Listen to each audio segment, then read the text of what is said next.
Hi hello viewers, welcome to movie Tadaka. మన Telugu cinema చరిత్రలో ఎందరో హీరోలు ఎన్నో రికార్డులు సృష్టించారు. అయితే ఈ వీడియోలో మొదటి వారం వసూళ్లలో రికార్డు క్రియేట్ చేసిన హీరోలు ఎవరు, ఆ సినిమాలు ఏంటి అనే విశేషాలు చెప్పుకుందాం పదండి. ముందుగా 1986లో సూపర్ స్టార్ కృష్ణ గారు సింహాసనం సినిమాతో రికార్డు క్రియేట్ చేశారు. సూపర్ స్టార్ కృష్ణ గారు క్రియేట్ చేసిన రికార్డుని చాలా ఏళ్ల తర్వాత మళ్ళీ 1991లో మెగాస్టార్ చిరంజీవి గారు గ్యాంగ్ లీడర్స్ సినిమాతో రికార్డుని బద్దలు కొట్టేశారు.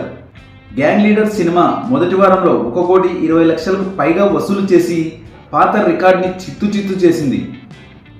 మళ్ళీ గ్యాంగ్ లీడర్స్ సినిమా రికార్డుని నందమూరి నరసింహం బాలకృష్ణ ధర్మక్షేత్రం సినిమాతో బ్రేక్ చేశారు. మొదటి వారంలో 1,30,00,000 వసూలు చేసి బాలకృష్ణ గారు గ్యాంగ్ లీడర్ రికార్డుని బద్దలు కొట్టేశారు. మళ్ళీ విక్టరీ వెంకటేష్ గారు చెంటి సినిమాతో 1 కోటి రూపాయలు కలెక్ట్ చేసినప్పటికీ ధర్మక్షేత్రం సినిమాని మాత్రం బీట్ చేయలేకపోయారు. ధర్మక్షేత్రం సినిమాని మళ్ళీ బీట్ చేసింది మెగాస్టార్ చిరంజీవి గారు ఘరానా మొగుడు సినిమాతో. ఘరానా మొగుడు సినిమా 1,35,00,000 షేర్ని వసూలు చేసి రికార్డు క్రియేట్ చేసింది. మళ్ళీ 1992లో నరసింహం నందమూరి బాలకృష్ణ గారు రౌడీ ఇన్స్పెక్టర్ సినిమాతో ఘరానా మొగుడు ఫస్ట్ వీక్ రికార్డ్ని బ్రేక్ చేశారు. 1,40,00,000 షేర్ వసూలు చేసి. మళ్ళీ రౌడీ ఇన్స్పెక్టర్ రికార్డుని మెగాస్టార్ చిరంజీవి గారు ముఠా మేస్త్రి చిత్రంతో 1993లో 1,45,00,000 షేర్ని వసూలు చేసి రౌడీ ఇన్స్పెక్టర్ రికార్డ్ని బీట్ చేశారు. మళ్ళీ ముఠా మేస్త్రి రికార్డ్ని అక్కినేని నాగార్జున గారు వారసుడు సినిమాతో 1,50,00,000 షేర్ వసూలు చేసి ఆ రికార్డ్ని బీట్ చేశారు. మళ్ళీ నాగార్జున గారు రికార్డ్ని బ్రేక్ చేసింది మెగాస్టార్ చిరంజీవి గారు మెకానిక్ అల్లుడు సినిమాతో. మెకానిక్ అల్లుడు సినిమా మొదటి వారంలో 1,53,00,000 షేర్ వసూలు చేసింది. మళ్ళీ ఆ రికార్డ్ని బ్రేక్ చేసింది మెగాస్టార్ చిరంజీవి గారే. 1994లో వచ్చిన ఎస్పీ పరశురాం ఆ రికార్డ్ని బ్రేక్ చేసింది. మళ్ళీ ఎస్పీ పరశురాం రికార్డ్ని బ్రేక్ చేసింది చిరంజీవి గారి సినిమా అల్లుడా మజాకా. అల్లుడా మజాకా సినిమాని అక్కినేని నాగార్జున గారు ఘరానా బుల్లోడు సినిమాతో 2 కోట్ల షేర్ వసూలు చేసి మొదటి వారంలో రికార్డు క్రియేట్ చేశారు. మళ్ళీ ఘరానా బుల్లోడు రికార్డ్ని 1995లో నరసింహం నందమూరి బాలకృష్ణ గారు మాతో పెట్టుకోకు సినిమాతో ఆ రికార్డ్ని బ్రేక్ చేశారు. మాతో పెట్టుకోకు సినిమా 2,30,00,000 షేర్ వసూలు చేసి పాత రికార్డ్ని బ్రేక్ చేసింది.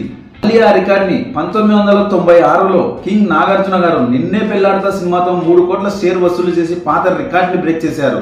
మళ్ళీ నాగార్జున గారి రికార్డ్ని మెగాస్టార్ చిరంజీవి గారు హిట్లర్ సినిమాతో బ్రేక్ చేస్తే హిట్లర్ సినిమాని విక్టరీ వెంకటేష్ గారు ప్రేమించుకుందాంరా సినిమాతో ఫస్ట్ వీక్ రికార్డు క్రియేట్ చేశారు. మళ్ళీ ప్రేమించుకుందాంరా సినిమాని చిరంజీవి గారు మాస్టర్ సినిమాతో బ్రేక్ చేశారు. అయితే ఒసే రామలమ్మ పెద్దన్నయ్య సినిమాలు కూడా భారీ కలెక్షన్లు కలెక్ట్ చేసినప్పటికీ ఆ సినిమాలను బీట్ చేయలేక త్రుటిలో మిస్ అయ్యాయి. మళ్ళీ మాస్టర్ సినిమాని అక్కినేని నాగార్జున గారి సినిమా రక్షకుడు సినిమా బ్రేక్ చేసింది. రక్షకుడు సినిమా 4 కోట్ల షేర్ వసూలు చేసింది. కానీ ఈ సినిమా కలెక్షన్లు తెలుగు తమిళ్లో కలిపి కలెక్ట్ చేసింది. కాబట్టి మాస్టర్ సినిమానైతే తెలుగు వరకు బీట్ చేయలేకపోయింది రక్షకుడు సినిమా. మళ్ళీ మాస్టర్ సినిమాని నిజంగా బీట్ చేసిన చిత్రం విక్టరీ వెంకటేష్ నటించిన సూర్యవంశం. సూర్యవంశం సినిమా 3,75,00,000 వసూలు చేసి పాత రికార్డ్ని బద్దలు కొట్టేసింది మొదటి వారంలో. సూర్యవంశం సినిమాని మళ్ళీ బీట్ చేసిన చిత్రం చూడాలనుంది. ఈ సినిమా పాత రికార్డ్ని బ్రేక్ చేసింది. మళ్ళీ చూడాలనుంది సినిమాని సమరసింహారెడ్డి భారీ ఓపెనింగ్స్ చేసుకున్నప్పటికీ బీట్ చేయలేకపోయింది. కానీ బాలకృష్ణ సినిమా సుల్తాన్ సినిమా మాత్రం చూడాలనుంది సినిమా రికార్డులని చిత్తు చేసింది. మొదటి వారం వసూళ్లలో రికార్డు క్రియేట్ చేసింది సుల్తాన్ సినిమా. మళ్ళీ సుల్తాన్ చిత్రాన్ని మెగాస్టార్ చిరంజీవి గారి చిత్రం అన్నయ్య బీట్ చేసింది. ఆ తర్వాత అన్నయ్య చిత్రాన్ని విక్టరీ వెంకటేష్ నటించిన కలిసుందాంరా బీట్ చేసింది. కలిసుందాంరా చిత్రం తర్వాత మళ్ళీ ఏ సినిమా బీట్ చేసింది అనే విశేషాలు నెక్స్ట్ వీడియోలో చెప్పుకుందాం. మరో ఇంట్రెస్టింగ్ టాపిక్తో మళ్ళీ కలుద్దాం. ఈ వీడియో కనుక మీకు నచ్చినట్లయితే like, share, comment and subscribe చేయండి.